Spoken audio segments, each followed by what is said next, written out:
And another thing is, I didn't even have this realization until just now, but well, God really gave me the realization, but like, you know, the Israelites, Moses, I think as when I was younger, I was like, Moses did not meet his goal. He did not get into the promised land. He only saw it.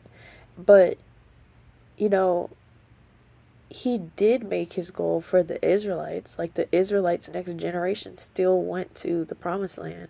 He just wasn't allowed to go because he was disobedient. And when I saw that when I was younger, I was just like, yeah, Moses is a failure.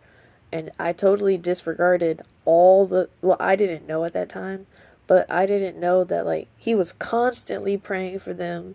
He helped them so many times, and he was diligent praying. He went alone to talk to God.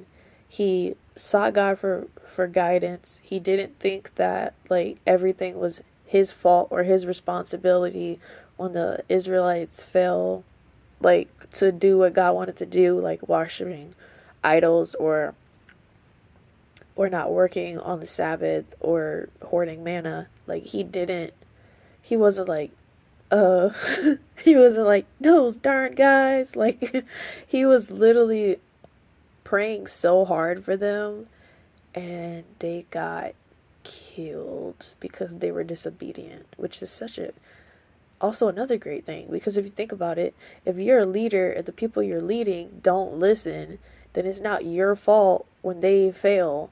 It's only your fault when you fail. And then which is like wow. But Moses really tried and he got frustrated and I think it also shows you that when you're leading, you can't be frustrated and not listen to God in your frustration because then you get punished too. And I don't want to be punished. I want to go to my promised land. Um, and yeah, that's why I always thought like Moses was like, ugh. I didn't think he was but I was like, I'm not sure. In the past, I didn't have sympathy for his journey, but I do now. I'm reading the whole thing, so I'm reading Joshua, and it's interesting. But it definitely shows you how to lead. It also shows them how they should be following under the leader and under God, because their submission is to God, not to Moses and Aaron and Miriam. And I don't think they realize the bigger picture of like this is why I have to go through this. And I try to pray to get those understandings so that I'm not like them and hopefully I can go to my promised land.